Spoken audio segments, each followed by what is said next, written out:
Hey guys, this will be video 1 for the 52 to 60 Les Paul replica, and for the most part this guitar is actually just going to be a 52-54 replica because the guy that I'm building it for, he definitely wants to go with the P90s and just as stripped down vintage and as close to original as possible.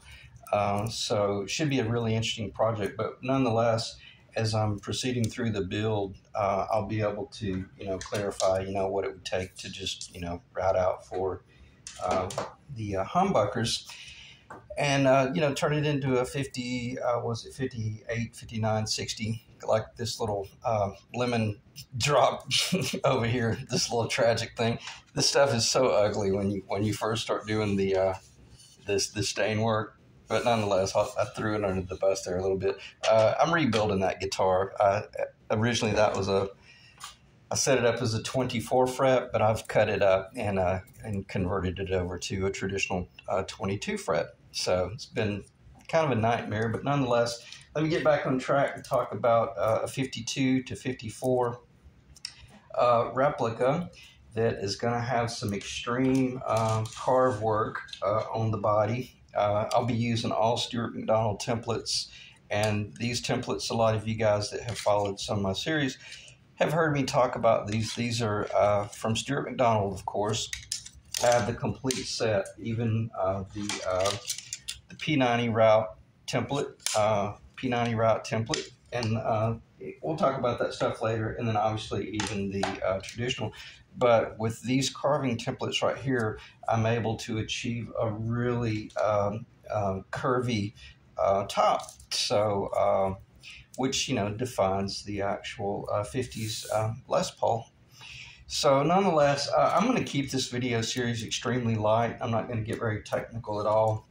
I've got enough technical videos in the past that if I'm working on a particular thing, I might just lead you guys to a certain video, and we'll go from there. And I'm gonna have to use a cough drop because it's so dry and so cold. I know my voice will go out if I don't, so I'll try not to sound like I'm eating a Jolly Rancher. So what are we building? We're building a 50s, which means we'll be going with the really small, extremely petite headstock profile. There's some discrepancies in this template, so proceed with caution if you buy this. It's off center really bad, so I'll have to work around that. But one of the deviations that I'm going to make from the Stuart McDonald template is I'm going with the historical scale, but they have this set up at a 16 degree pitch. I'll be pitching mine at 17 degrees, which is what I had just always loved working with. That's a 17 degree right there, and you don't realize how noticeable it is until you build the guitar.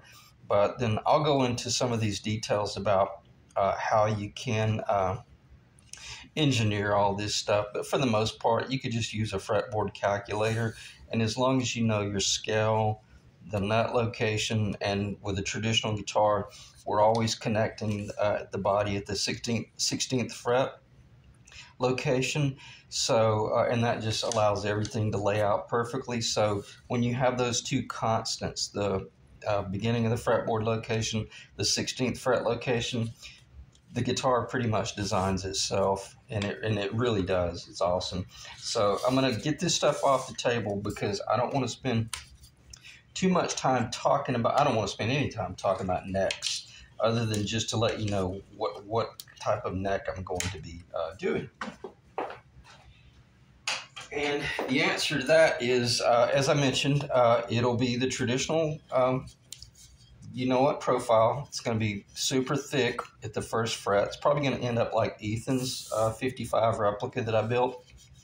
It's going to be hitting real close to about right at an inch thick after it's all said and done. And then it'll be maybe an inch and a 1/16 of an inch thick here. Eric, the guy that I'm building this for, he wants it to be very much as close to the original as possible. And to my knowledge, there's just very little transition from the first fret to the 11th. They're not, but it almost feels like they're the same thickness. So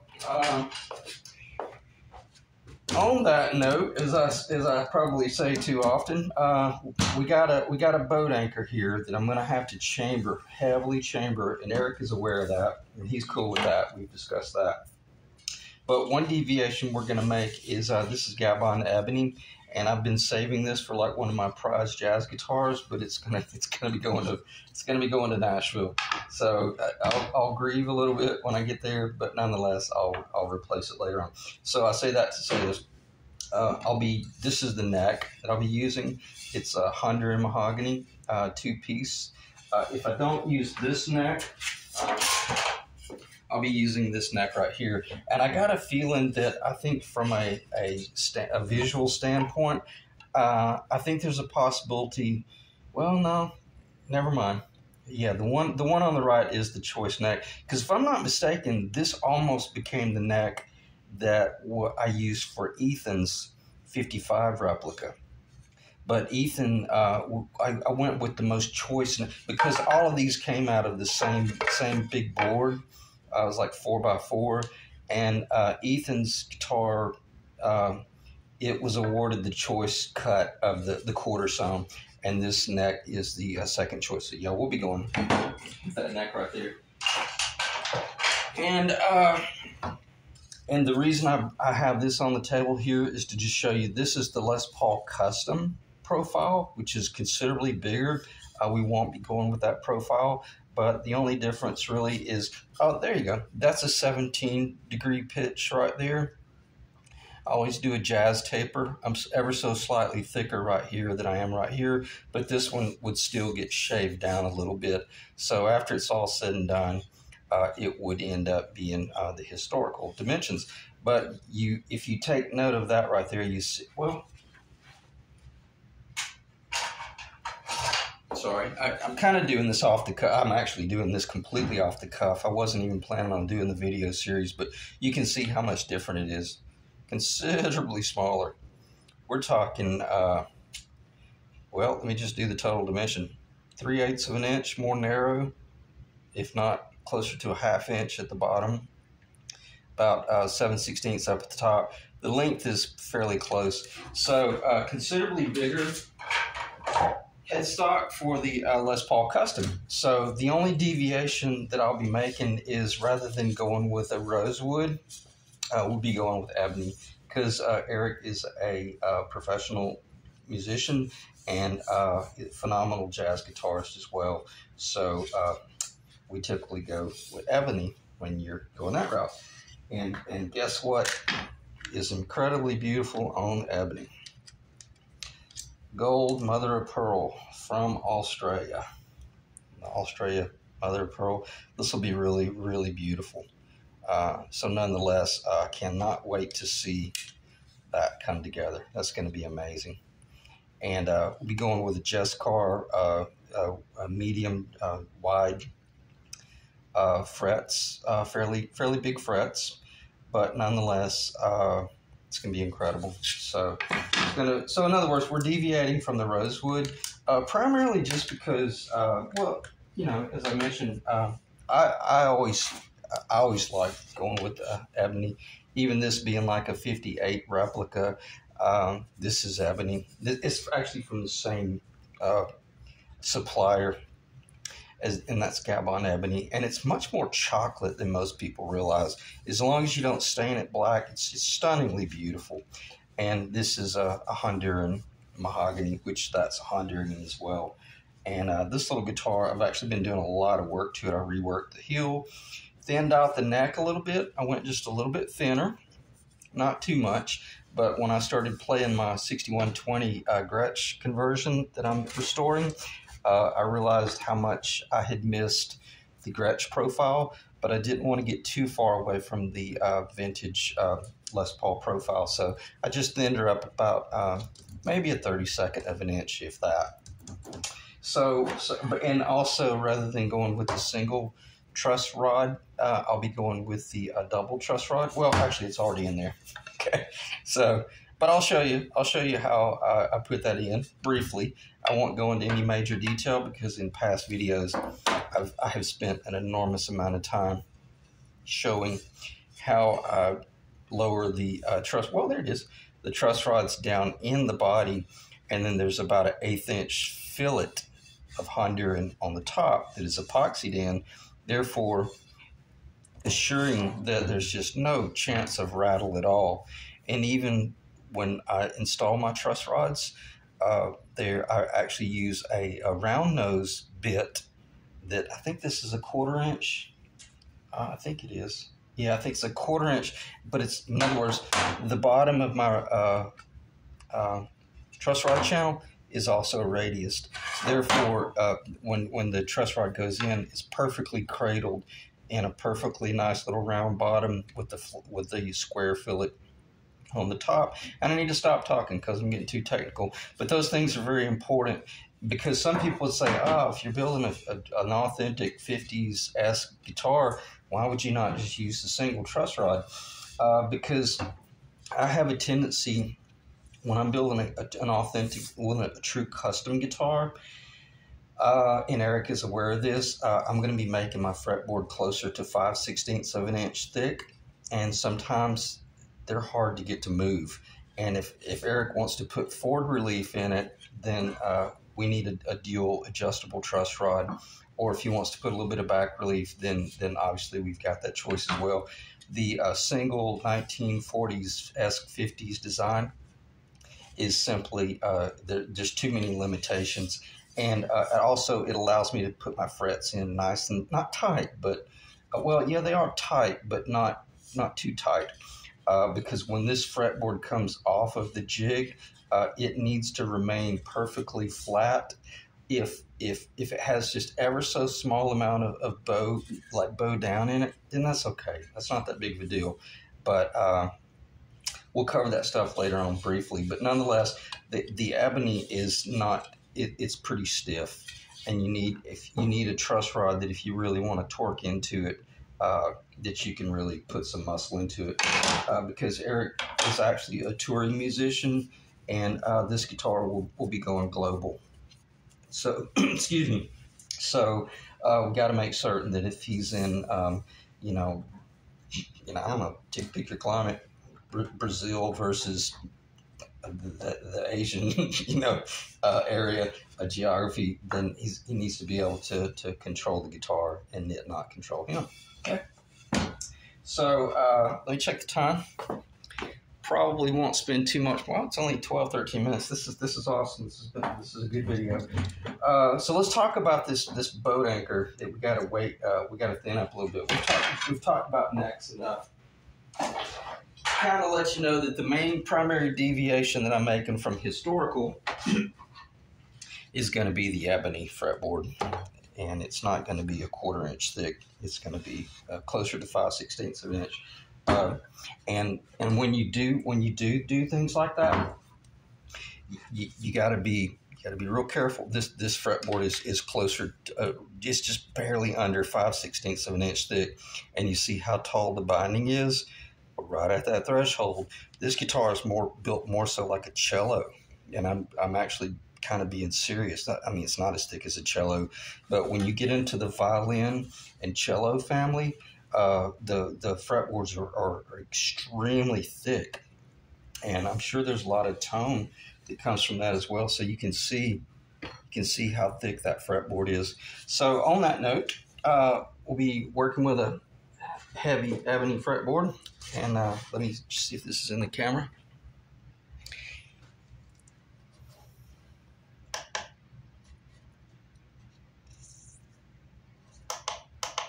I don't use this thing enough to.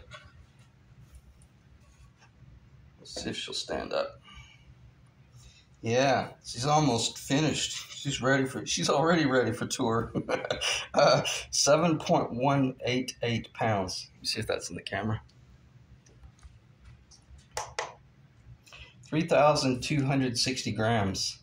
So we got a lot of work to do. All right, and let's talk about how we do that and not lose the tonal bliss.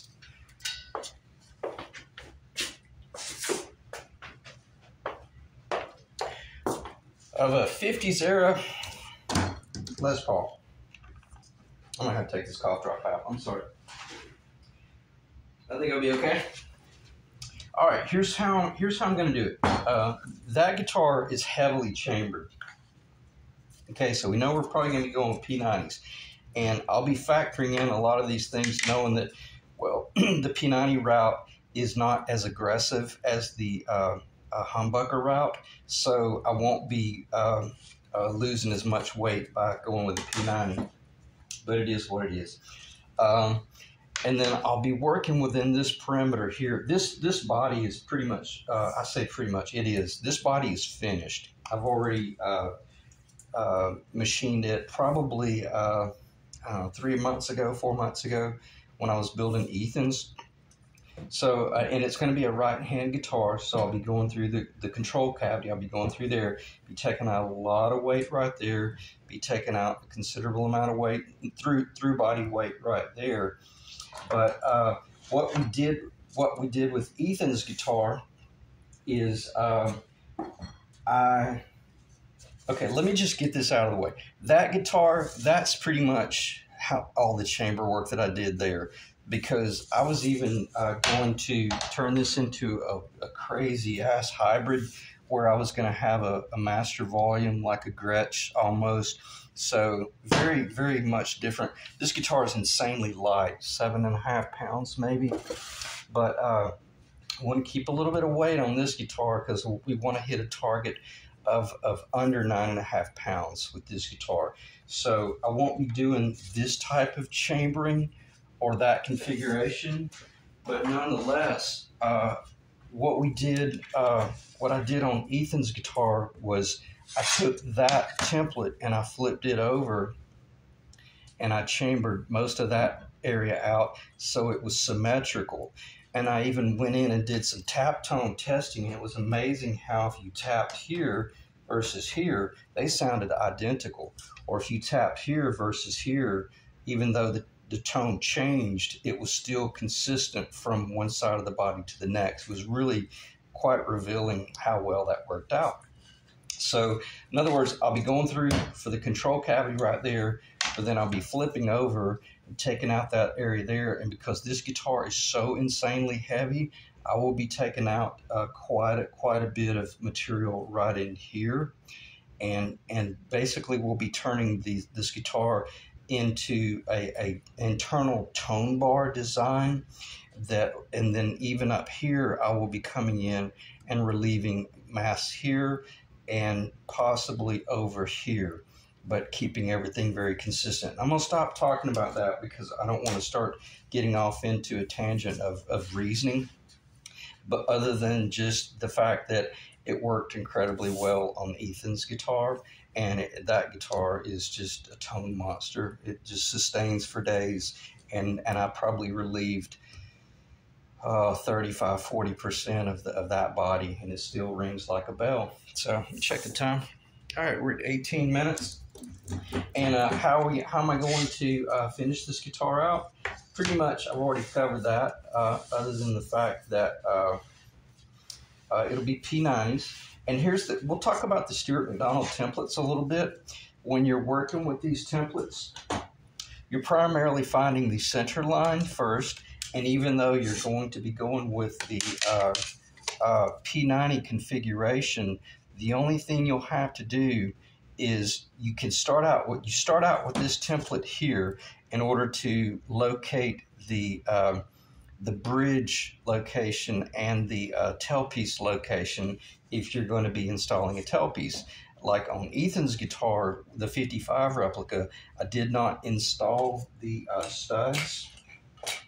I didn't install the tailpiece studs, so didn't have the liberty or the benefit of being able to rely on those locations. So I had to rely on those locations there. Different story with Eric's guitar. I'll have all 4 locations that once I find the center line, which I already have, I'll come in here with a punch and I'll do a real gentle but very precise punch at these 4 locations, put it on my drill press, go ahead and drill those points, and then I'll still use that template for other things, but then I'll be able to take this template and now align it with those points and come in with, if you need, for you newcomers, I use bamboo skewers. And it's really cool how it just so happens that the bamboo skewer is perfectly the exact dimension to help you align everything and just, you know, start doing some of your pencil work, I guess is what I'm saying. And that's what's about to happen. I'm going to take this template here and I'm going to just draw everything out, and then I'm going to transfer and draw the P90 locations in, and then I'm going to start designing my tone bar configuration, because this relief will be defined by, you know, flipping that template over. But I want to make certain that I don't get overzealous when I'm routing out that kiddie pool right there. But I am going to be taking a considerable amount of wood out because this guitar is just way too heavy, or this billet of wood. So anyway, on that note, and how will it finish out? Well, it'll finish out with nickel, aged relic nickel hardware. Very doubtful that I will let him have my 60s. Well, I can't get off that bridge, but it probably, I don't, yeah, it's on the other guitar. I'll be going with nickel, the nickel ABR1, a vintage like a Cluson or Tone Pros, aluminum nickel. And then for the most part, he's going to have the end pickups installed in Nashville. So they may go with cream, but they may go with black. It doesn't matter. That's his call. It's going to be a very simple guitar, very simple build, but I'm going to do all the machining for the you know, control cavities, the potentiometers and all the switchcraft three-way and all that jazz. So for the most part, it's going to be a really simple build because I've really already finished a lot of it. So hopefully this won't be more than, I don't know, maybe 15 videos tops or something like that. And the 58 replica over there to the right, I'm about to start doing more of the honey amber top coats. So I'll discuss a little bit about finish work and working with the trans tint, nitrocellulose lacquer and all that jazz. But this guitar is going to end up, I don't know if I even mentioned it, it's going to end up being a Goldtop. So, and we're not certain if we're going to be going with like an authentic, real dark gold, or if it's going to be more of like a champagne or a light gold. So for the most part, it'll be a beautiful guitar. It's going to be a fun project. I appreciate you guys checking in. I'm going to stay fairly busy throughout the whole season, Christmas or not. I don't have any plans, so I'm going to be building a guitar. All right, so thanks for standing in the ring, guys, and I'll catch you in the next video.